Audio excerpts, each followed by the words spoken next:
All right, great. So we are live, as they say. And of course, the next most important thing would be a joke, but someone said we should say a prayer.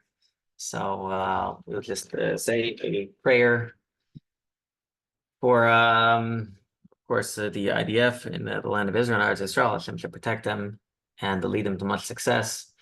As saw on the news, they had to bring more brigades into Rafah. There are more tunnels and more this and more that. Everything we already know. And so we pray they should have a lot of success and do what they need to do and not worry what the world has to say about them. Amen. Amen. Amen. Amen. To get back Okay. the hostages alive. Amen. Amen. Amen. So today's Tanya is a continuation of last week. We've started off the topic of the different paradigm of the Tanya. There's the first paradigm of the Tanya, which is we work with our mind to create the feelings that create the connection to God and help us do the things that we need to do.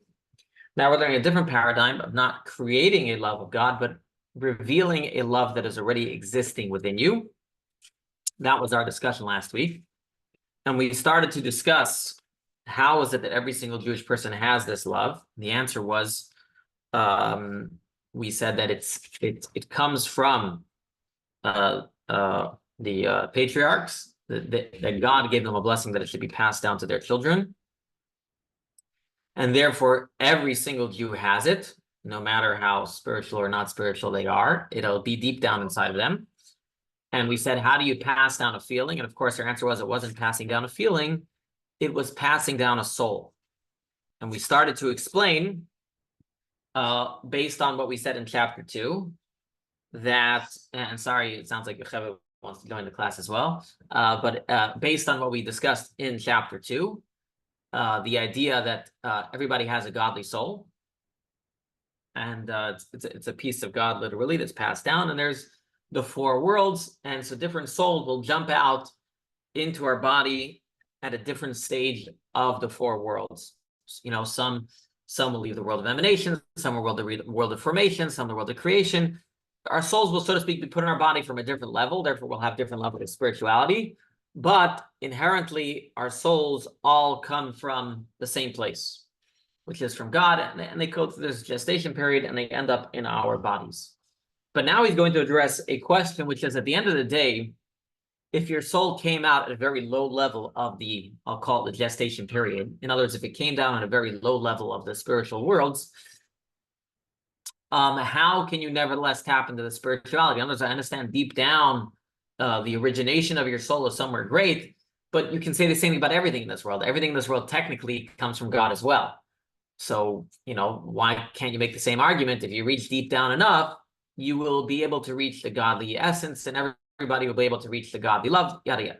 In other words, what's unique about this Jewish soul? And to answer that, he's going to explain that because at the end of the day, our godly soul comes from one of the 10 sefirot, one of the 10 divine emanations. I forget how we call the sefirot. In one of the 4 worlds, and all the 4 worlds are connected. Therefore, from whatever place your soul came out, you'll be able to tap into the highest point of the 4 worlds. And the highest point of the 4 worlds is a place that is very much connected with God. That's really going to be his argument. So I'm going to repeat that again. His argument is going to be that no matter where in the 4 worlds your soul came out of, because it's a part of the 4 worlds, all parts of the 4 worlds are connected, and therefore you can tap into the highest part of the 4 worlds, and the highest part of the 4 worlds is a point which has a connection to God, a very strong bonding connection. And then in the second part of today's class, he's going to explain it more at length, what it means that the highest point of the 4 worlds is very much connected to God. But first, we're going to have to go to the first point, that all of the levels are connected to the highest point, and then he's going to get to explain that. Just to give a example, what does it mean that all the parts are connected? A very simple example is the body. You have a body, and you have all different parts of the body. There's the feet, and there's the arms, and there's the head. So there's the higher parts and the lower parts of the body, but all parts of the body share an inherent connection to your DNA. They all share the same DNA, and they're all part of you. And therefore, even the lowest part of your body has a connection to the most elevated part of your body. And so he's going to make the same argument here, is that the makeup of the four worlds, although there are different elements of the four worlds, they are all to some extent connected to the highest part of the world.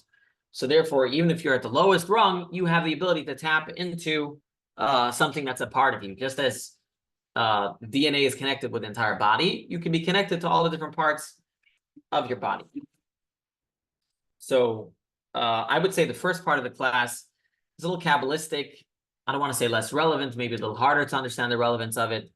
It's a technicality. The second part of the class will be a fascinating discussion of this portal, which we're going to call it Chokhmah, this portal that we have to faith in God. And that's going to be a powerful, fascinating explanation. But let's take a look first at the first part, which basically says that no matter where in the four worlds our soul comes from, we have the ability to connect to the highest part. So let us read over here. It's on page 215. Page 215. Just 1 second. Okay. All right, so 215. Now we can turn to question A. What is the root of this inherited love? By what mechanism does it come to us? Remember, so we said it's a soul that comes to us, but now he's going to explain the mechanism. In other words, maybe that question doesn't bother you, but to a scholar of the Alter Rebbe's caliber and a Kabbalist of his caliber, the question bothers him. You know, to me, I'm like, okay, so you tell me I got a soul that's connected to God, and I'm happy enough to hear it. But again, you have to remember that Tanya is written in a way that it explains everything, doesn't leave any stone unturned. So it's going to explain to you the mechanism of what it means that your soul has this portal and connection to God. So he says, the answer will be based on the idea that a sacred system is characterized by the cohesiveness. Just 1 second. It's making a lot of noise.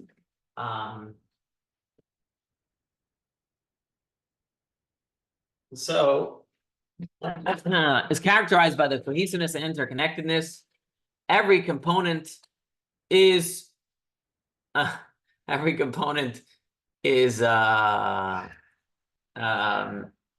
profoundly connected with every other component, similar to what I said about DNA.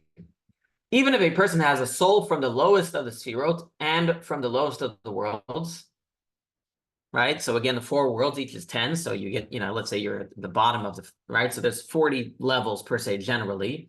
So let's say you're the 40th. Nevertheless, since it is ultimately rooted in one of the 10 holy sefirot, it contains an element of all the other sefirot inside it. As a cohesive spiritual system, every sefirah, God's divine emanations, contains within it a component of all the other sefirot. In this way, the sefirot find each other relatable, even if they represent opposing energies, since each sefirah can always connect with the element of the other within itself. I think when we last time we showed you, right, the sefirot were all connected. Sefirot graph, right? So for example, here, right, you see how they're all connected. There's lines connecting them all. Now you get the idea that there's a cohesiveness between them. So no matter which one you are, you're connected with the others. It's kind of like in this world, we're all connected to some extent. We're in the same system. We're in the same solar system. I can't say what I'm going to do is not going to affect someone else. There's some cohesiveness, not to the same extent we're talking about over here. But anyways, now he says like this: due to this fundamental interconnectedness, even the lowest sefirah of the lowest world, which is, as he explains, the Malchut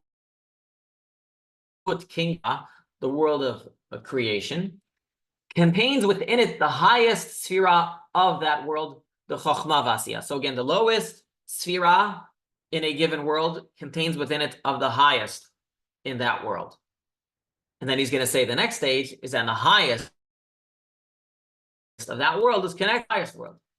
The principle of interconnectedness provides a bridge not only between the sefirot within a specific world, but also across one spiritual world to another. In this case, Chokhmah Vasiyah, the highest sefirah of the lowest world, is connected with the Chokhmah and all the other worlds, including the highest world, Atzilut. And so this is what he says. Now, within the highest sphira of the lowest world, Chochma Vasiyah, we find the veiled presence of the highest world, first through Chachma, within Malchut of Atzilut.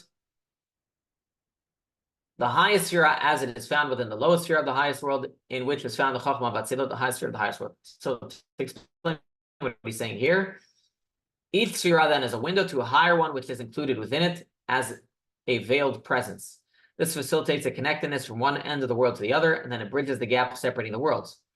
Once the highest sphira of the highest world is unveiled, there's a direct connection with God's infinite presence. So he's saying basically, as we showed a moment ago, sphira graph we have over here, you have, let's say, you have over here, you have, you're connected from the bottom. You're connected from the bottom, and that'll connect you to the top of your world. And then the top of your world will connect you again to the bottom of the next world, which will again connect you to the top of that world. And then ultimately, eventually, you get to the top of everything. That's basically the idea of what he's saying here, is that if you follow the lines, you'll eventually get to the top. All right, so we have so far, again, a technical explanation telling us no matter where our soul comes from, that soul, wherever place in the four worlds it comes out of, it has a portal to a higher portal to a higher portal till the highest sphira, the highest emanation in the highest world. What is the highest sphira in the highest world? It's called Chachma, which is translated as wisdom, in the world of Atzilut, the world of emanation. So now he's going to talk about that. And this is going to get a little more practical to us as well. So let's continue. Once the highest sphira of the highest world is unveiled, referring to the level of Chochma in the world of Atzilut, there is a direct connection with God's infinite presence. And in the highest sphira, Chochma, of the highest world, the blessed infinite light shines literally. So what this will mean, and this will have a lot of relevance to us, that in us, in our level of wisdom, the basic idea is in the level of wisdom within each and every single level and in each and every single individual is your portal to spirituality. So just as in the highest world, the highest emanation, which is called Chochma, is the portal through which we all reach the divine blessed light, each and every single one of us in our level of Chochma, we're going to call wisdom and we'll explain it, is our portal to our highest spirituality. How so? That's really going to be the rest of the chapter, and it's important because this will explain to us how we can tap into our faith. Now, you might say, what does wisdom have to do with faith? But that's what he's going to explain. So let's continue. As the verse states, God founded the earth with Chochma. Let's continue. And he says, you have made them all with Chochma, you have made them all with wisdom. So the verses imply that God's direct connection with the universe is through the vehicle of Chochma. So again, Chochma is God's portal to this world. It's the interface that God uses to connect his infinite light with this finite world. Once God's light floods Chochma, it then spreads to all the other sefirot and to the rest of the universe. As we have learned, Chochma is an inquisitiveness and openness to the unknown. This is why Chochma alone is capable of acting as a receptacle for the infinite light of God. Anything other than absolute openness would serve as a finite structure that would be incompatible with the infinite light. So I'm going to explain Chochma a little bit more soon, but I want to read more text, so then we are not going to be stuck in the weeds of the text again. So he says like this. So it turns out that regardless of what kind of Jew you may be, the infinite light of God is present in the Chochma component of your soul. Again, we'll call it your portal of your soul. And that component of Chochma, wisdom, together with the blessed infinite light present in it, then dissipates throughout your entire soul to every component within it, energizing your soul at all its levels, from head to foot. As the verse states, Chochma gives life to all those who possess it. Let me stop there. Stop there for a second. So we've gotten into the weeds of something. We've started to discuss that there's this portal to God, so to speak, that exists in the hierarchy of the worlds, and it's called Chachma, wisdom. And similarly, each and every single one of us in our souls, the highest portal of our soul is Chachma, our wisdom. So what is this wisdom? How exactly does it work? And how is it a portal to our soul? So the answer is that we have lots of English words that we use, and they can mean a lot of things. And Hebrew words can also mean a lot of things. So when we say wisdom, we tend to think of knowledge, understanding, depth. But the way that Tanya is using the word wisdom is entirely different. You might almost call it intuition. You ever meet people and they say their intuition tells them that, this is wrong or that they shouldn't be doing this. Now, intuition sometimes is an outgrowth of people's feelings, but sometimes intuition is coming from something greater, something deeper. My intuition tells me that this is wrong, right? My morals tell me that this isn't right. It's not necessarily something that can be explained in words, or maybe you can explain in words, but it's not something that's born out of a understanding. It's what we call intuition. It's an intuition. And this is what we call in Chassidut, we call Chachma, wisdom. Wisdom means something that is greater than wisdom, okay? Wisdom, we generally tend to connect with understanding, depth. In Judaism, Chabad Hasidus, I should say, that's all called Bina. Bina is understanding. Understanding is the level which in Hasidic philosophy and Kabbalah contains all of our knowledge that is based on our understanding. Okay, whether you get to a deep understanding of something by analyzation, analytics, linear type of thing, whatever type of thinking you're using, that all goes under the banner of Binah, understanding. Wisdom is, as we described it other times, it's the light bulb, right? If you've ever been trying to figure something out, there's a deep question you can't figure out, and then suddenly you get a flash of inspiration. You get an idea in your mind, and then you work to understand that idea. Where did that idea come from? That idea was not born out of your understanding. In fact, usually it's born out of your lack of understanding. In other words, you're so stuck and you're sitting, what does it mean? What could it mean? What could it mean? And then suddenly it comes to you. How does that happen? Where does that come from? I mean, we can understand if you're analyzing something and then you come to understanding, but how is it that sometimes we're like so lost, we're so like we don't understand, and then the idea comes to us?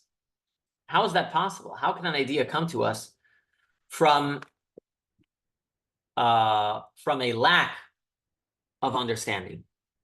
The answer is that this is what we're talking about here, is that in truth, deeper than your understanding, which we as human beings tend to put on a pedestal, is your level of Chokhmah. And Chokhmah actually is a place of humility.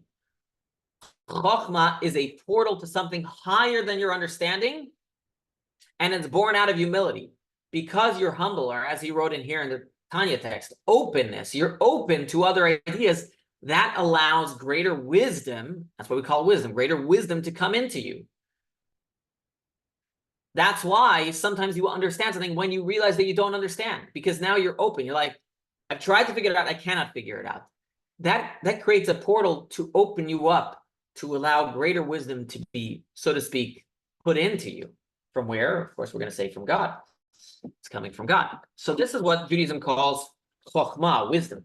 But again, this wisdom is born out of not understanding. It's born out of not understanding. It's born out of being open to a new paradigm, right? Sometimes when we're trying to figure something out, we take the idea and we analyze it to death until we realize we just can't figure it out. And that's when we give up. And that's when sometimes the greatest ideas come to us. When we come to that impasse, because that impasse, basically, it's an impasse of our finite understanding. Our finite understanding finally gives up and says, That's it. I can't grasp this. I can't understand this. And that's when your chachma, your wisdom, comes to you when you open that portal.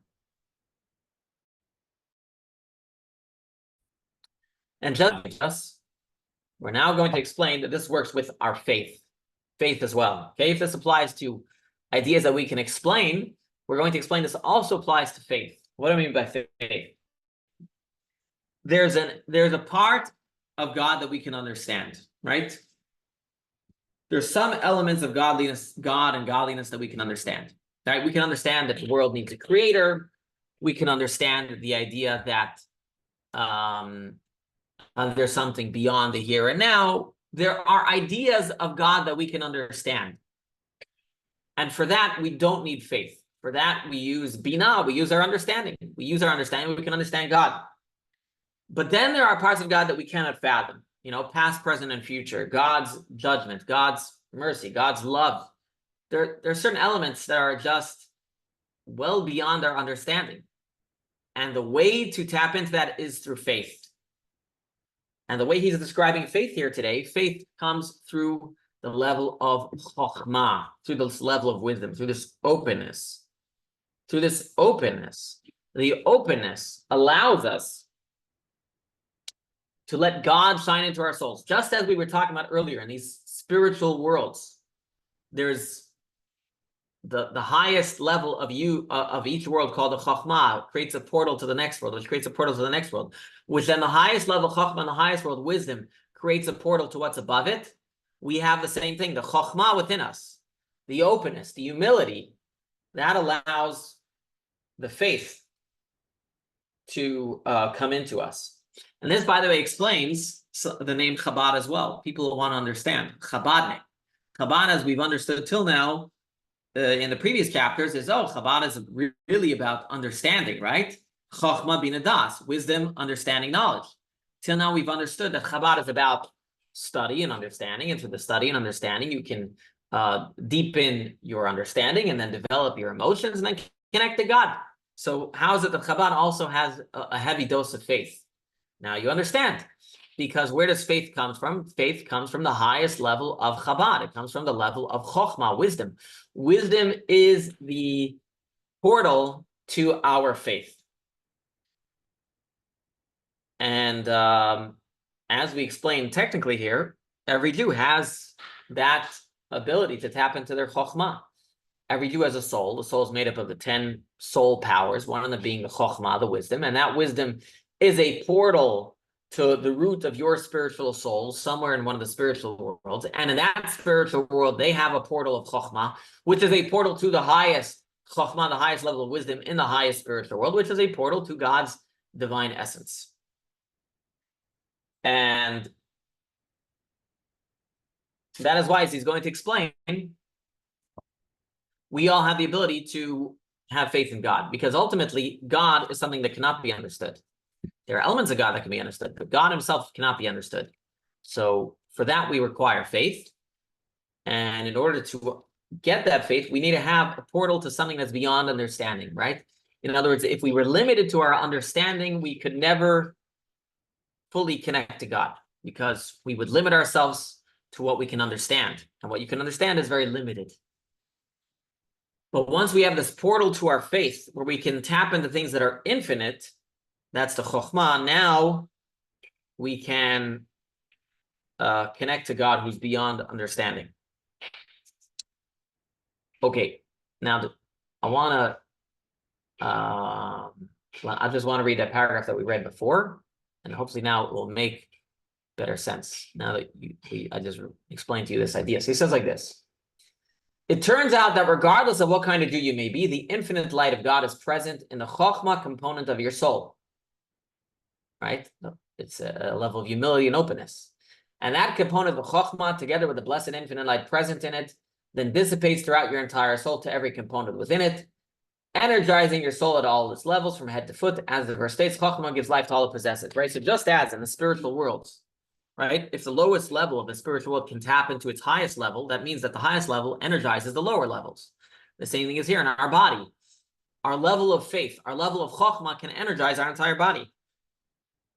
we can operate in a manner of faith, even in other parts of our body. So even though technically our, let's say, love of God should be vivified by finite understanding, it can also be vivified by our faith. We can use faith to energize any part of us that we want to. It's a very interesting thing. It's a very, very interesting thing. Now, he's going to say a technical point, which maybe I should have read before, but I didn't.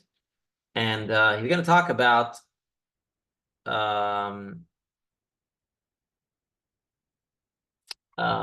it's a parenthetical point. Let me just read this parenthetical point and I'll explain to you.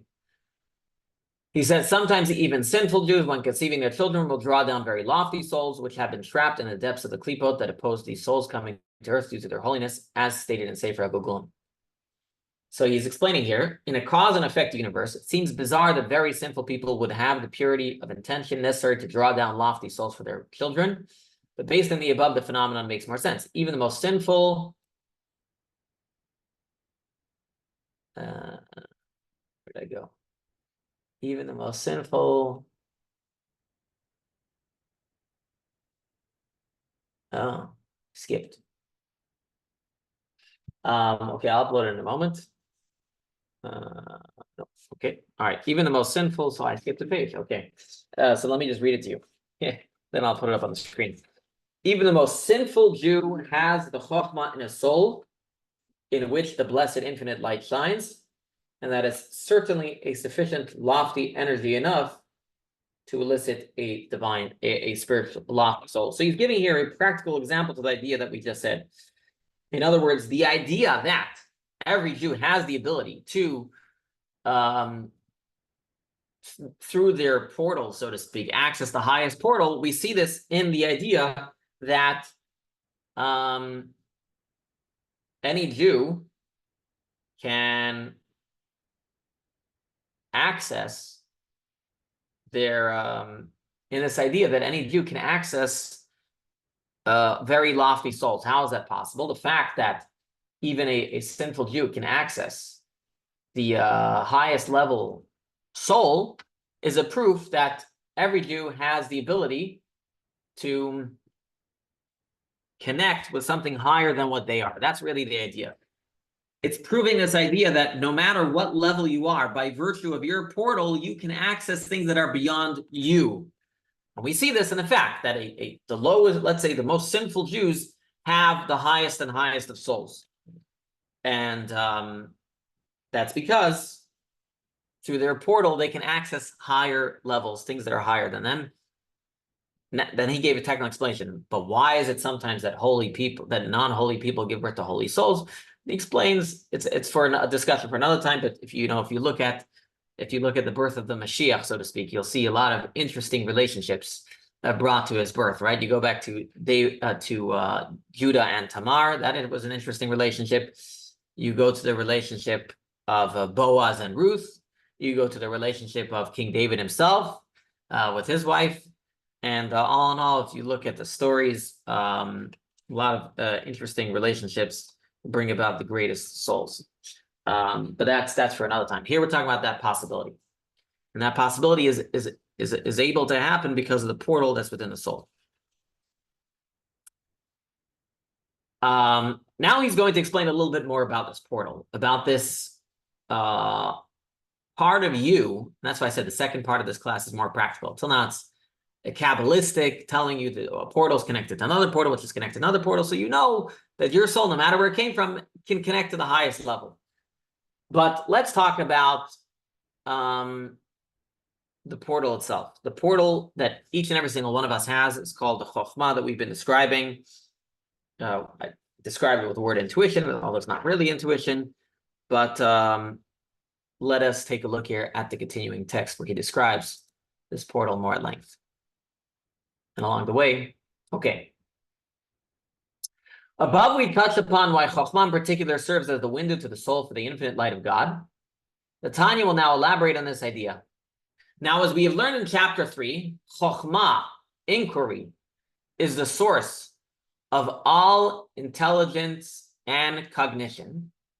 Chokhmah precedes Bina. Bina was understanding, which is the experience of cognitively grasping an idea, previously intuited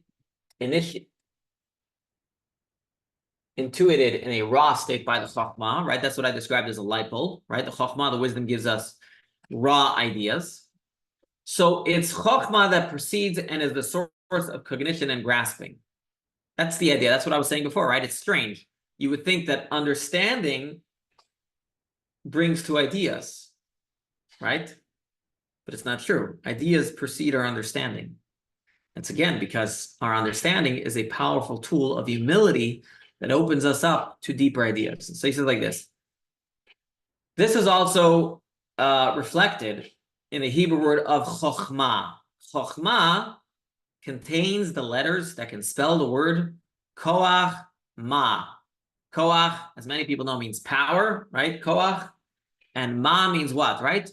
Ma? What? What's going on? So chokhmah has the letters koach ma. Power of what? You say, well, what do you mean the power of what? But there's a power of what? In other words, there's a power of not knowing. There's a power of being inquisitive, of saying what? Chokhmah is the power, the ability to say, what is this? An inquisitive and openness to that which is not yet grasped and understood, and still defies comprehension. That is why the blessed infinite light can be expressed there in the Chokhmah, because no thought can grasp the infinite light at all, and therefore it is best captured by the pre-cognitive, intuitive, and open qualities of Chokhmah. God's infinite light cannot be grasped. So where are you going to find God? You're going to find God in your understanding? No, you're not going to find God in your understanding because God cannot be understood. Where are you going to find God? You're going to find God in a pre-cognitive state, in an open state, a place which is open for things that are beyond understanding. And the Adler is going to say, this every Jew has, right? Understanding. Some people understand more, some people understand less. But every Jew can have an open and inquisitive part of themselves. And therefore, every Jew, no matter how wise they are, has access to faith. What's required for faith is actually less understanding. What's required for faith is more openness. If anything, those who understand might be hampering their faith. That is why the Baal Shem Tov, he loved the simple Jews, because in the simple Jews, they were less complicated. He found faith easier. Now, so the point that he's getting to here, again, is that Chokhmah is a beautiful portal for faith, and that's available for every Jew, because it's not dependent on your cognition. It's pre-cognition, it's pre-understanding. Before I read the next lines, I have to explain something, because you might read it, and it might read offensive, which it can, most definitely. First, I have to explain something about the Jewish world as it used to be. The Talmud tells us, I think the Talmud tells us, or the prophets tell us about a certain king. I forget which king it was. The kings of old, one of the kings of David. I think it was Hezekiah, but I'm not sure. And it praises him for creating universal education. Now, we as Jews tend to think that we Jews have always given our kids a universal education, that Jews have always been people of the book. I'm here to tell you, it's not 100% the case. We don't realize, but the world used to be a world of survival. Okay, today we're in a world where, thank God, we all have therapists, because we're past survival and we can deal with our emotions and issues. And back in the day, it was a world of survival. And in the average home, children would start to work when they were very young. That's just the world. There was no safety net. If you didn't work, you wouldn't have food, you know? There was no American Express to bail you out. There's no visa. So back in the day, in most families, when children got old enough to work, they would go to work. So in Jewish circles, every child had a basic Jewish education, but it was very basic. Okay, when I say very basic, maybe not basic to today, but they knew Hebrew, they knew their prayers maybe by heart, but they wouldn't go into the study. They wouldn't get into the depths of the study. Okay, they didn't have that ability. They didn't have the time. And so your average Jew for all time, I would say, really was, I would say, a simple Jew. What would happen was and also don't forget, life expectancy was much shorter. People would get married 12, 13. Now that was normal. Okay, today obviously that's crazy, but that was normal back then. I mean, you die at 40, so I mean, get married young. So the average, probably a girl would help out in the kitchen. The average boy would help out in the field. Now, if a boy showed promise, they would generally they would generally get more Jewish education, and those are the people who would become the scholars. Okay, but you had to show serious promise, so to speak, to be put into higher education, to get continuing education. So again, your average Jew would not have a very high level of Jewish education. They'd have a basic level of Jewish education, a basic understanding, basic level of faith. And for the most part, the boys would be working in the field, the girls would be working at the home, then they'd get married, and then the husbands would work in the field, and the wives would work at home and have a lot of kids. And that's how life went. So there was one king who was praised for creating universal education where all children were educated. But what that tells us is that it was not the norm. Now, what started to happen as societies became more modern and as the industrialized world started to take hold in the 1800s is that universal schooling became a thing. Everybody went to school. Now, for boys, that was not a problem because we always had schools for boys, though till then it was limited to the more promising students. Now we kind of expanded our boys' school to handle more children, but there was never in Judaism an infrastructure really for girls' schools. There were instances of women who were well-versed and well-studied. You can look in the Talmud, the names, and there were prophetesses. But as a whole, there was never really an institution for teaching for girls because although boys of promise would go on to study, the girls would, get married at 12, 13, whatever, and they'd be working at home. And so, and the world wasn't set up in a way where there was, so to speak, a need. And, but this started to create a problem in the late 1800s because if the secular world, girls are going to schools, so all Jewish girls started going to schools. And they created this problem where boys were getting a Jewish education and girls were getting just a secular education and not a Jewish education. And so this all changed in Krakow. There was a lady called Sarah Schneier, I think in 1912, 1913, I forget exactly when. And she saw this problem and she went to the rabbis, she got their stamp of approval. Obviously, it wasn't a popular idea. People were like, what do you mean making girls' schools never happened? People are always, people are averse to change. But the great rabbis of the day, they were very much pro creating schooling for girls. And so she created schools of education for girls called Beis Yaakov. And today it's a giant organization. And today it's very common for there to be schools of higher education in Judaism for girls. All this is to tell you in a long-winded way that historically, most Jews and women were not well educated in Jewish text. And that is why you're going to see in a moment, the Tanya, which was written in the 1700s, which takes you back to that time, is going to say just that. And so when you read it, it looks like misogynist, saying that all women are not educated. But again, getting back to what I've just presented to you, schools of education for women in Jewish studies and for most Jews were not educated. And so he's going to make this point. He's going to say in a moment, back to our point, what we've been discussing here, he's going to say, therefore, faith is available even for those who are not well studied in Jewish text, like women and the uneducated Jews. Why is he lumping them both together? Because again, most Jews were uneducated, although of course there were those who were.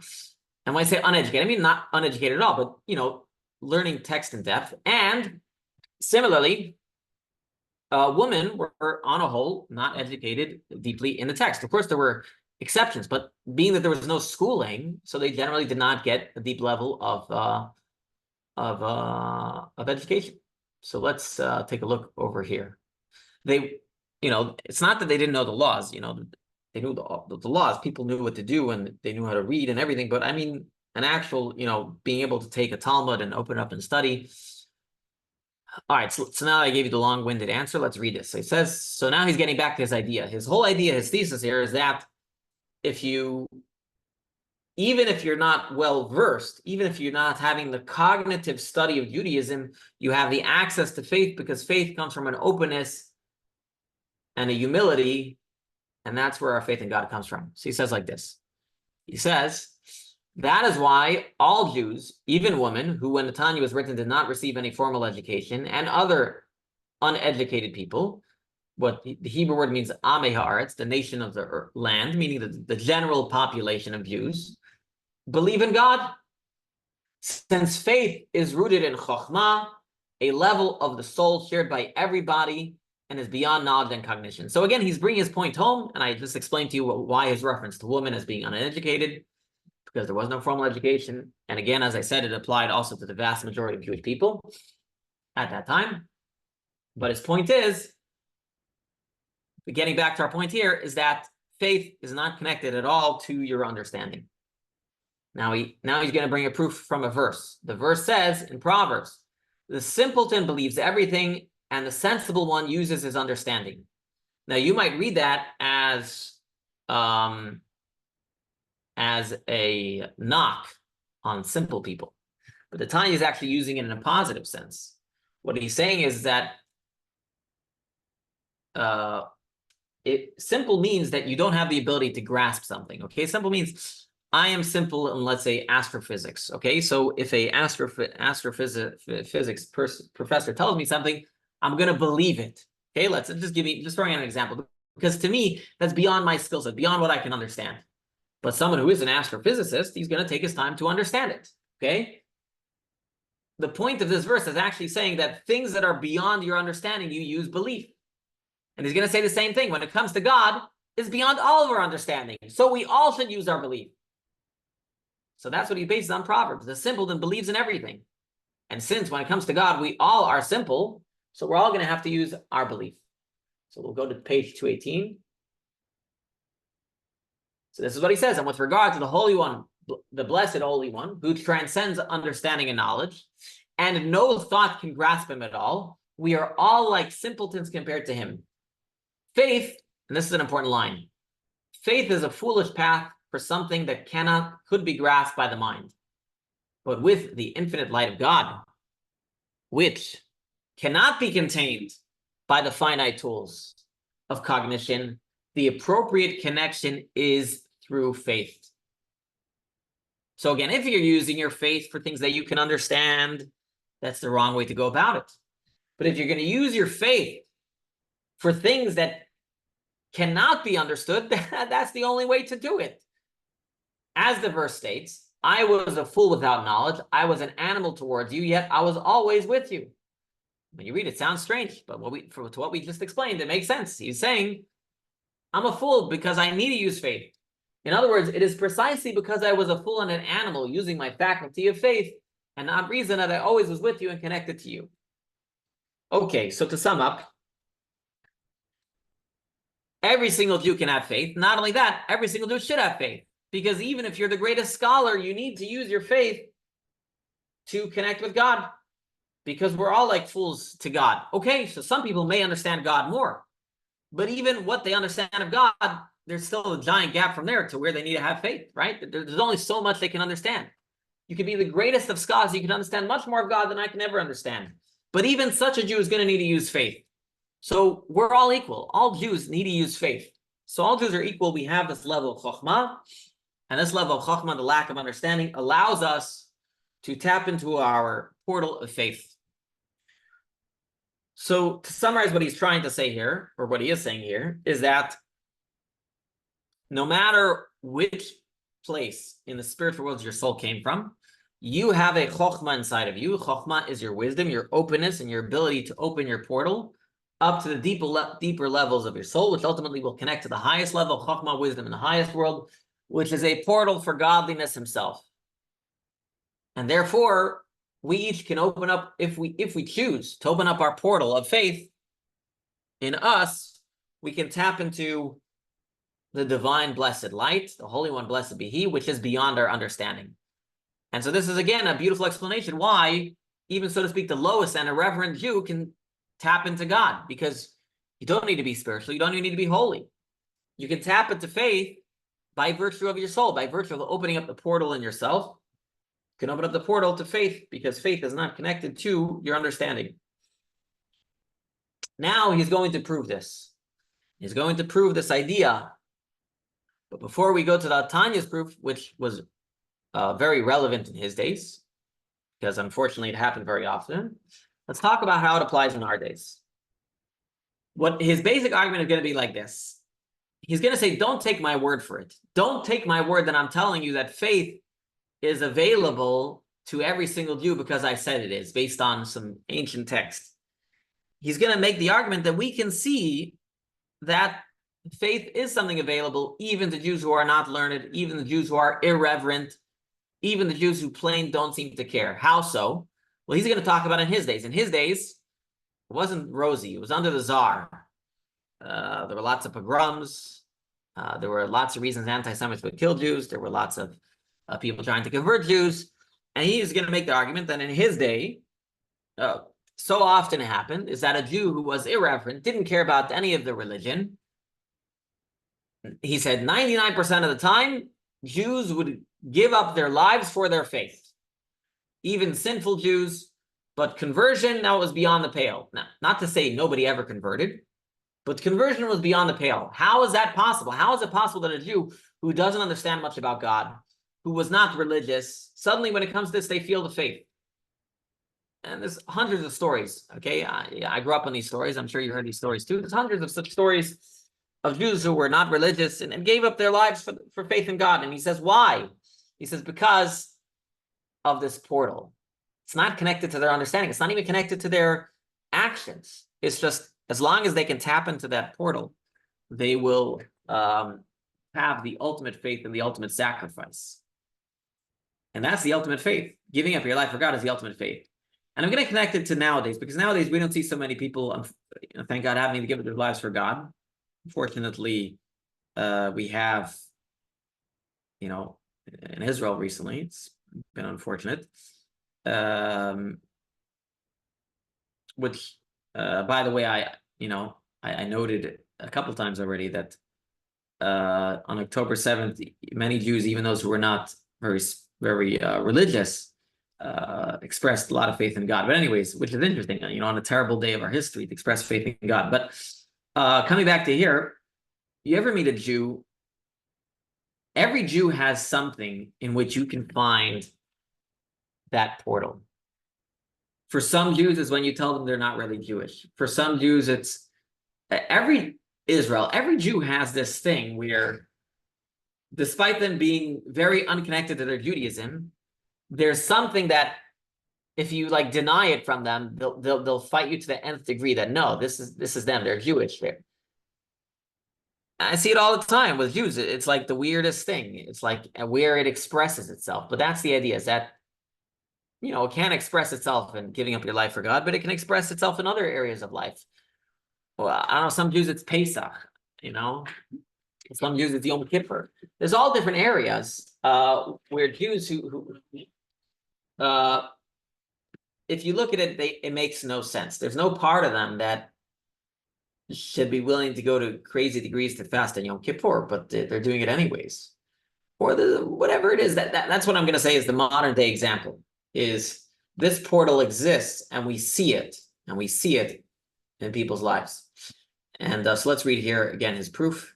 And next week we're going to explore it a little bit further, but let's take a look here. Okay. As an indication of dormant love for God, which can awaken within all of us, the Tanya highlights the historical phenomenon of forced conversion. This is why even the most irreverent and sinful Jews will, in the majority of cases, agree to sanctify God's name and give up their lives when faced with a threat such as serve idols or die. And they will suffer harsh torture rather than denounce the one God. The fact that when given an ultimatum, many irreverent and sinful Jews chose to give up their lives for Judaism is startling and counterintuitive. It is conceivable that an extremely devout Jew might choose to do the ultimate act of worship and die for God, but for irreverent Jews who reject Judaism as their day-to-day guide and value system, the notion of martyrdom is hard to fathom. I mean, there's nothing harder than being killed. So why would they do it? The Tanya offers us as evidence for the presence of dormant love and faith in the hearts and the souls of all Jews, regardless of their level of piety and religious education, a faith that will tend to surface when faced with a very great challenge. Many irreverent Jews will sacrifice their lives for God, even if they are morally uncultivated and uneducated in Judaism and ignorant of God's greatness.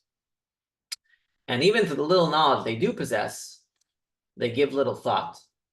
So they are not choosing to give up their lives as a result of any mental appreciation or careful thinking about God.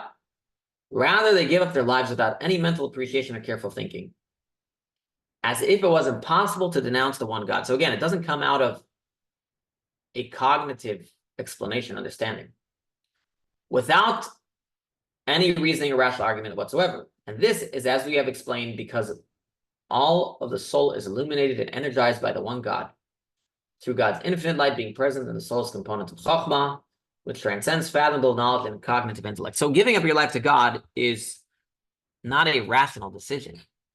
So where do you get that decision from? And it's from this portal that's within you. It's from that portal that's within you.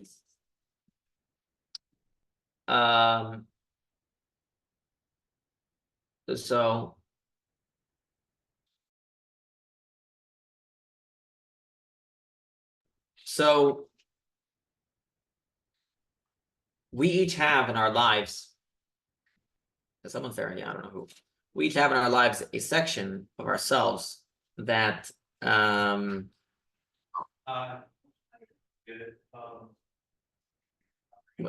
section of ourselves that we know that is steadfast and strong in what we do. And it doesn't have to be rational. And just because it's irrational doesn't mean it's wrong. That's really what I want you to take away. Don't tell yourself that because it's irrational, I should keep a more rational Judaism. No, the irrational part of you is actually the greatest part of you. The parts of your Yiddishkeit, of your Judaism, which you're never willing to give up on, irrationally, is the greatest expression of your soul. And if anything, you should tap into and lean into that part of you and take that and, as I say, take it to the bank. You know, take that part of you and run with it. There's many stories we could talk about giving up our lives for God, and maybe I'll lead off with that next week. So this is till now giving us the technical explanation of the faith. And next week, he's going to develop this faith a little bit more. He's going to talk about more what it feels like. And this week, he was more proving the idea. He was giving the intellectual understanding of the idea, where it's coming from, why faith comes from a place that's higher than cognition, and therefore everybody has access to it, and proving that it exists through examples of irreverent Jews giving up their lives for God. But next week, he's going to discuss, as the chapter is called in our book, The Practical Tanya, what this actually looks like. What does this actually look like in your life? And why sometimes it's hidden and sometimes it's revealed. And ultimately, we have to get to a place of figuring out how to reveal it. So again, this was really a very technical chapter, giving a very technical explanation, explaining it intellectually, where this loves come from and how we all have the ability to have it. And next week, we're going to discuss what this actually looks like in your life. I gave you some examples, but in day-to-day life, what this love actually looks like and how you can actually access it in your day-to-day life, and how you could take it from being hidden most of the time and actually using it. And that will be the wrap on today's class. And we'll join again next week. Yes,